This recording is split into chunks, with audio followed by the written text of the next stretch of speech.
afternoon from Northern Ontario. This is Dave and this is McCarroll Siding. Last week we did a demo of making your own sculptamold. This week we're going to use that sculptamold to start to patch in all of the gaps and spaces here inside the quarry. Now I'm not going to do the whole quarry, don't worry about that, it's going to take hours. But I will do this corner here so you can see what it looks like. You get a general idea of how it works. I've got some sculpting tools. So they're just plastic, cheap sculpting tools, but they should help me get stuff inside the cracks. I've got a bowl of plaster of Paris with a little bit of mortar in it, and an empty bowl to mix, and a flour bowl. We'll just get that one here, grab it. That's the cellulose insulation, and down at the end there's a bottle of water. So what we're going to do here is give this a go and see how it works. I've never done this before. This could turn out horrible, or this could turn out wonderful.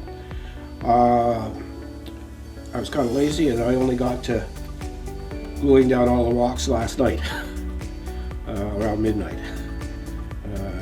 We've had that busy week here in the house, and we were away for a little while, and my wife had an accident, so we haven't been doing much down here. So let's get at her. Once again, I'm going to stand up on a platform here so that I can see down into what I'm doing, which means you're not going to see a lot of my face. But we've got two camera angles here.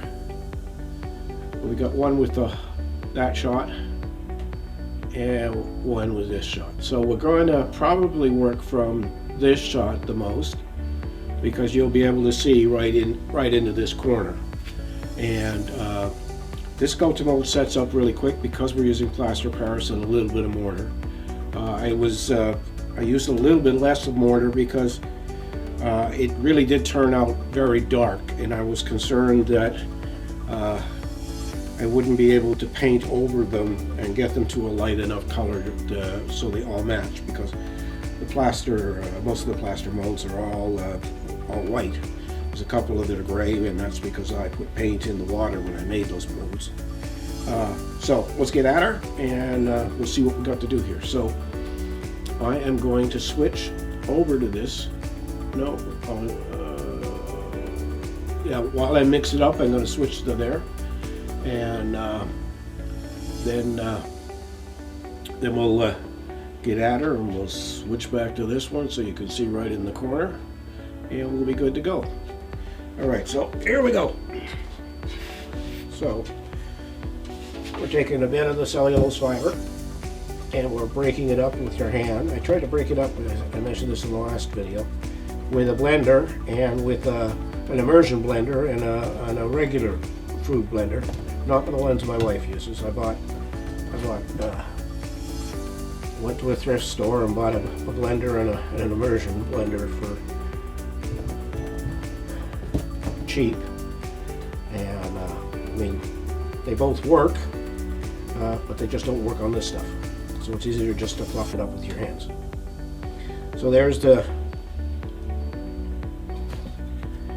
fiber, and now I'm going to take a scoop of plaster, stick it in there, climb up on here and get some water, and let's see what we can do. Now, I'm not measuring stuff very accurately, but that's okay.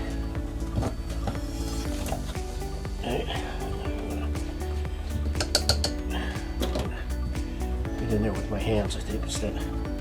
Yeah, I definitely need more water.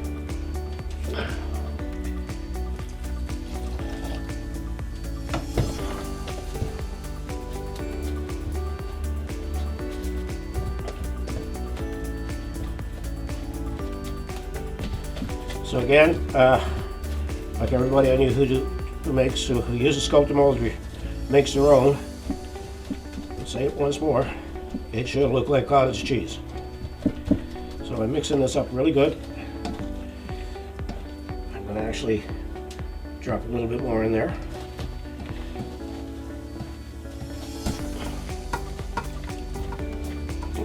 stiffer. And here we go.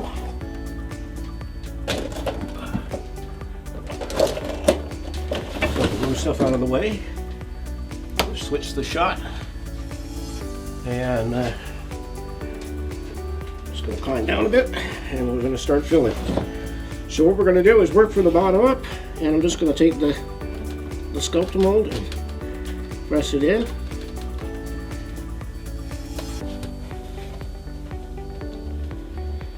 And kind of flare it out at the bottom here.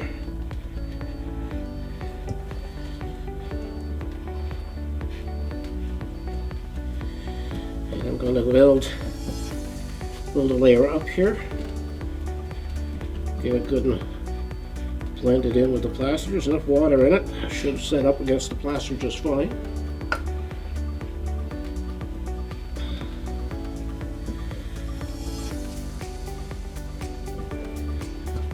Nope.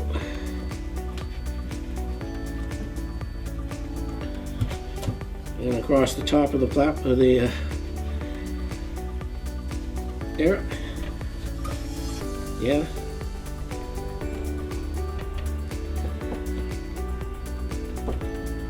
And I'm trying to make it look rocky, so I'm poking it in here. See what we can do.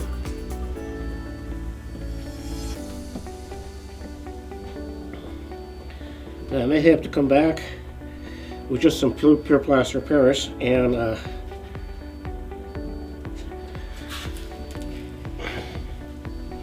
fill in gaps, but and there is water flowing out of this, so I may have made it a little too wet. But let's see. So we'll just keep going, fill in the cracks.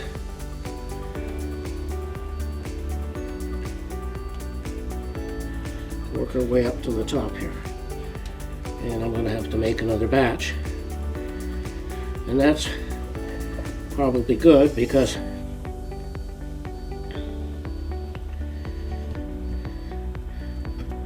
the set time is pretty quick on this stuff.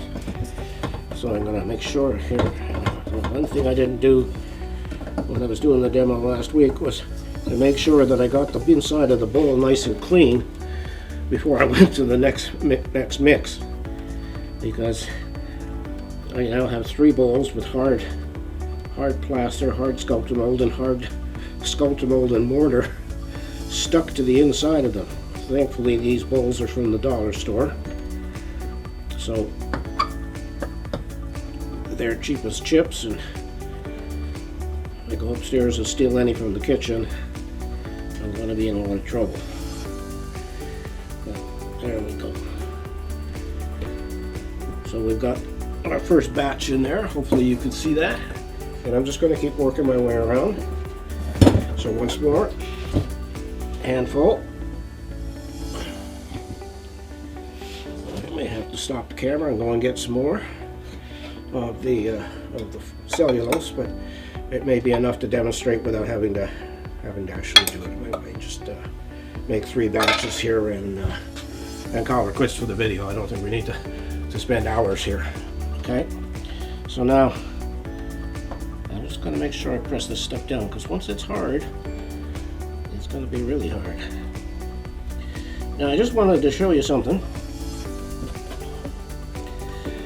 Right here, these, it's in the other shot, but I'm going to bring them over here. Got this one, and I got this one. These are from the dollar store.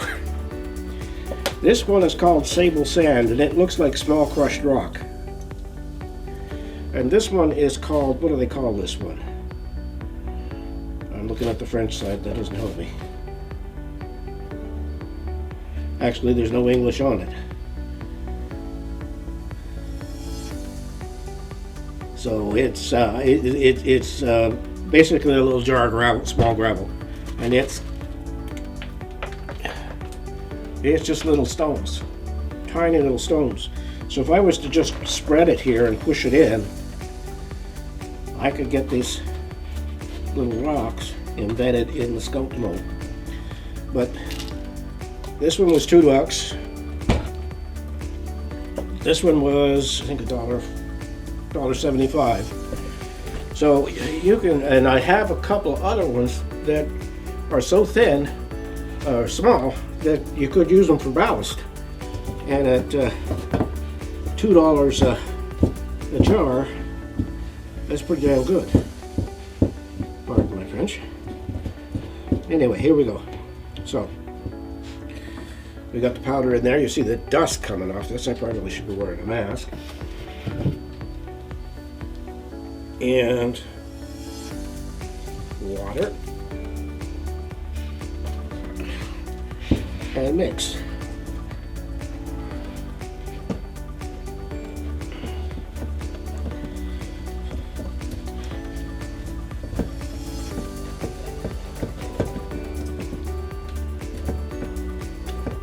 Okay. I'm just wondering if I should be spraying water on these, on this before I do it. But it's a test. If it doesn't work, I'll come back and fix it. So again, more plaster. Yeah, I'm gonna fill in the gap. I'll move that bowl out of the way so you guys can see what's happening.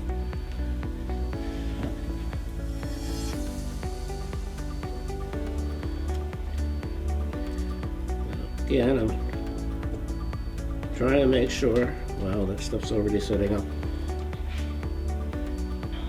So we're going to do it on here. Fill in the gaps underneath.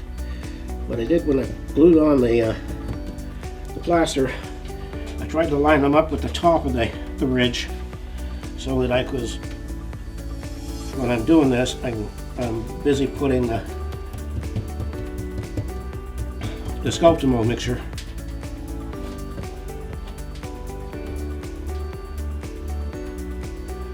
pushing it underneath.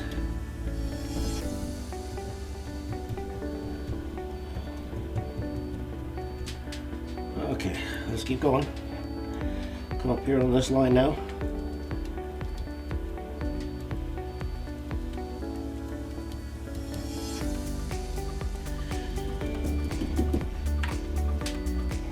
I'm wearing gloves just because I don't want to get my hands all dirty. I mean, if you don't really care about having to wash your hands and get all this cement and stuff off, you can do it without gloves. But a box of gloves these days is pretty well available anywhere with the COVID restrictions and stuff.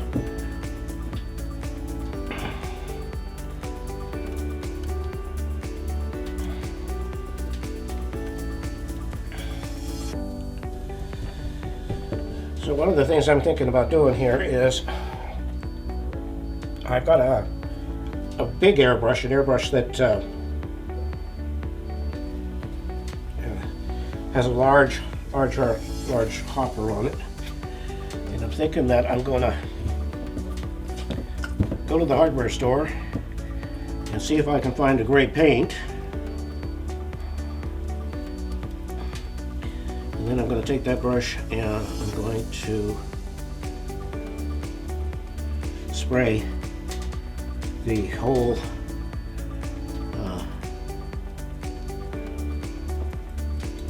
quarry with the same light gray paint, and then I'm going to come back with washes and dry brushing and other stuff to finish off the painting of it. That too will be an experiment because I've never used that brush. It's so big I've never had the reason to use it, but I bought it for something just like this where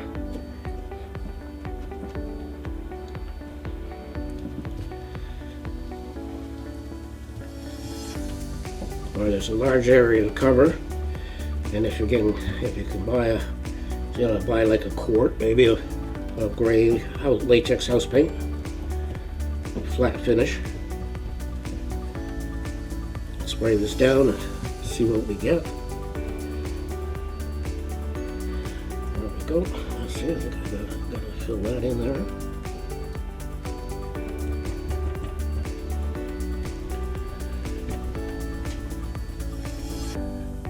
Yeah, I see dust stuff down here at the bottom, which I did first. It's getting pretty stiff and hard. Okay, let's work our way up here.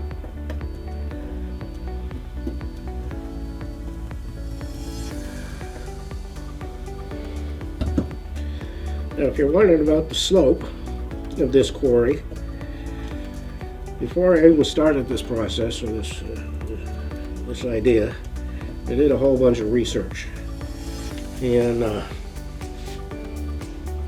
found that the slope of each one of these benches was probably about 70 degrees or so.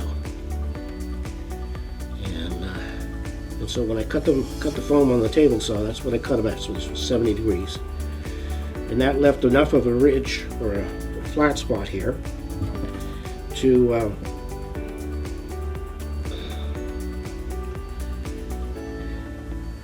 get this sculptamold to have an edge to sit on. And here we go. We're just seeing here now. Some of this is going to have to be trimmed and marked. You can see this one right here needs. I need to come along here with a saw and cut that on off there. Although I may not. I'll just get it. And let's see. Oh, let's just put it in here. Okay, we'll just do one more batch, and we'll call it quits. You can see pretty well what we've done. So, one more batch. All of the rest of the sculptamold, our cellulose fiber, all of the rest of the plaster Paris. And I'm actually going to get down here for a second, get myself a little bit more of that.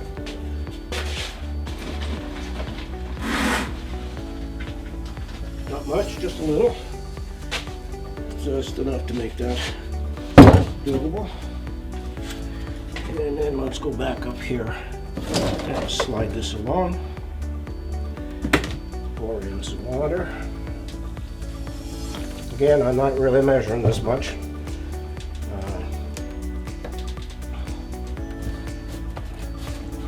And I can't lean down and put my weight on that bottom sheet of foam because it's just foam there. There's a couple of wooden slats running underneath it, but it's not fully supported all the way through. So yesterday when I was gluing stuff on, I put my hand down there and put a little bit of pressure, and the thing creaked and groaned saying, "Don't do that, Dave." And so I stopped doing that. And now that's why so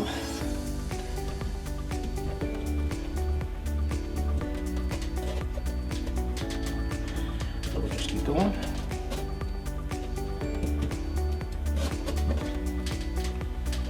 So you can see that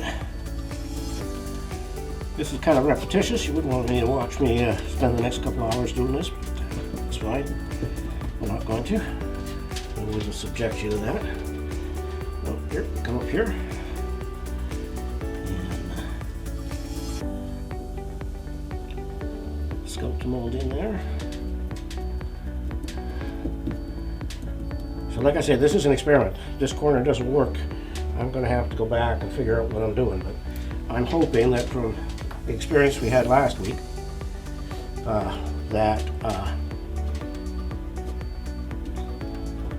this will work. This also is going to lock all of these pieces of plaster together as one piece, which is going to make a big difference in their strength.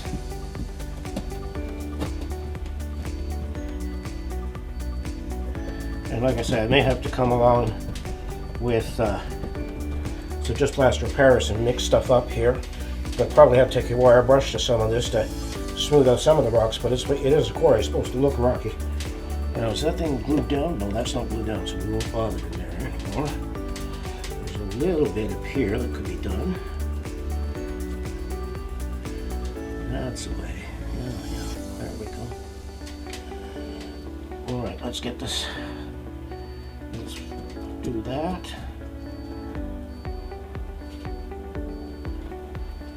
There we go. Nice and smooth. Come up here now.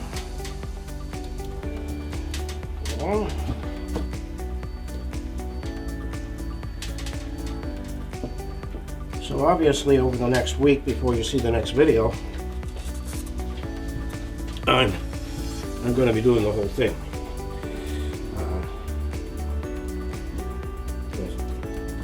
I need to move along. I don't think you need to see 2 videos of me doing this. It's just not necessary. Alright.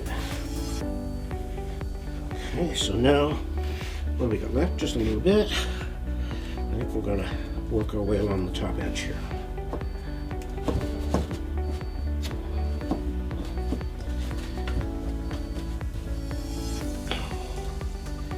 Alright.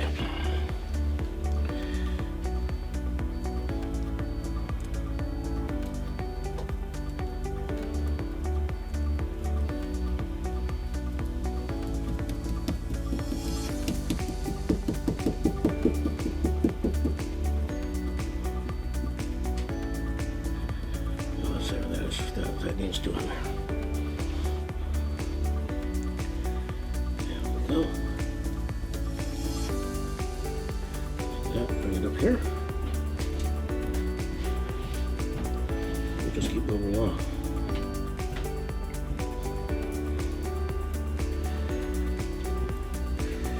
So also I want to just, the track is right here, and I put these pieces on top, and then I'm going to blend in some earth on this side right up to the edge of the track. I bought a chain link fence from a guy in Britain who makes it on, I don't know if it's brass because it's silver looking, but it's, I bought a ton of it, and what I'm going to do is run a chain link fence across the top of these rocks. I'll probably have to grind stuff down or stop the chain link fence, make it drop, keep it going. Because I thought you wouldn't want people wandering along here and just being able to jump into the quarry. That's another, that'll be another video, but not for a very long time because I have to paint, weather, dry brush. In fact, the number of things I have to do before we even get to that stage is quite a bit. But I'm just going to work on this here. So now out in the garage, I've got a big 50-pound bag of decorative stone. They're very small. They're red in color, and I'm going to have to experiment and see how they take paint. But I'm probably going to layer that in around the bottom edge. And in one section, I'm going to have to think about how I'm going to treat where the big shovel goes in terms of making it look like the shovel's actually digging into something. So those rocks are probably going to come into play there. Okay, let's. So where are we at? Okay, you can see that's pretty good. I think that's enough for today. So I'm just gonna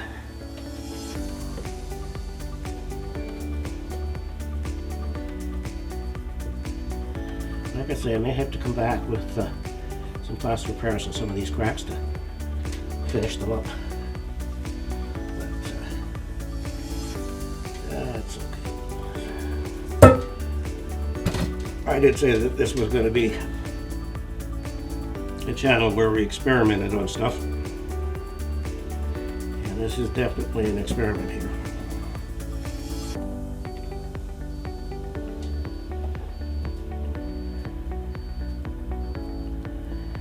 Like I said, I'm not so sure some of this is going to stick. It looks like it's not going to stick. But so there you go. You can see what we've got done here. We've plastered it all in. It's starting to look a little bit like it's all one piece in that corner. And of course, with this being an experiment, I don't know if this is all going to stick or whether it's just going to separate from the plaster. I'm hoping it doesn't separate from the plaster.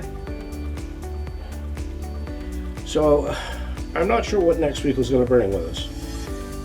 I had thought I'm going to use, we got a lot of grout, tile grout from when we built the house. So we got tiles all over the place, different bathrooms, kitchen, laundry room, everywhere. And we had a bunch of different colors of tile grout. And I think what I'm going to do is I'm going to cover the bottom of this and the road leading up to the top in fine tile grout. Probably mix a couple of colors together so it isn't as even as possible. I'm just going to put it down with PVA glue. So that might be what we do next week. I'm pretty sure. There's a couple of things I want to do in the base here. I want to take a hot knife cutter and just find a little spot somewhere. I don't know, maybe up here, maybe right here where we've been working today, and just make a little divot, and then seal it with Mod Podge, and then paint it up, and put a little bit of water sitting in the bottom of the quarry. Just add a little bit more interest. I might, where did I put that? Oh, it's over there. I'm also going to have a corner somewhere where the boring machine that drills holes for the explosives is sitting on a flat plateau, and we're going to make little mounds where it's drilled and have it drilling in one place. I've got to build a ramp to get the machine up onto that plateau, so I'm going to have to figure that out. And we'll see where we go from there. But anyway, thank you for watching today.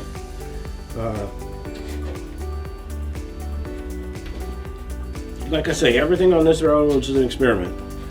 It's either a new kind of process or a complete new kind of materials. As for other things like this right here needs to be sawed off. I think I should be able to snap that. There we go. That's snapped nice and easy. So that makes more sense there. So I'm going to have to either put a block of foam in here, or I'm going to have to just pack that full of sculptamold. I think I'm probably going to get a piece of styrofoam, put it in there, and then we'll continue this around the corner here. I'll make the styrofoam probably bring it out and then bring it straight this way. So for this week, thank you very much for watching. Like, comment, subscribe, everything helps. I see that I get a couple of likes every video. It's probably from my friends or my son, but it's not important to me. I just like doing this. This is lots and lots of fun. It keeps an old guy who's retired busy. So anyway, thank you very much, and we'll see you in the next one. Bye.